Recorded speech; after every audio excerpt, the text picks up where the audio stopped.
Hello viewers, welcome to Shiva's world channel. இன்னைக்கு Tuesday எங்கள் வீட்டில் என்ன சமையல் பார்த்துடலாம் வாங்க.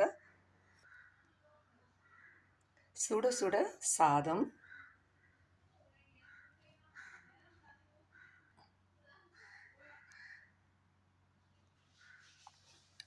கதம்ப சாம்பார். இதில் பார்த்தீங்கன்னா என்னென்ன காய் இருக்குன்னு பார்க்கலாம். முருங்கைக்காய், கத்திரிக்காய், மாங்காய், அவரைக்காய், உருளைக்கிழங்கு, கேரட், பீன்ஸ், இங்கே பாருங்கள் முள்ளங்கி. கிட்டத்தட்ட 8 காய் இருக்குது இதில். எல்லா காயும் போட்டு அரைச்சி விட்ட சாம்பார். தொட்டுக்க பீர்க்கங்காய், வெங்காயம் தக்காளி போட்ட தொக்கு, வத்தலும் இருக்குது, அரிசி வத்தல். ஸோ இதுதான் இன்றைக்கி எங்கள் வீட்டில் லஞ்ச். இந்த வீடியோ உங்களுக்கு பிடிச்சிருந்ததுன்னா லைக் பண்ணுங்கள், கமெண்ட் பண்ணுங்கள், மறக்காமல் ஷிவாஸ் வேர்ல்ட் சேனலை சப்ஸ்கிரைப் பண்ணுங்கள்.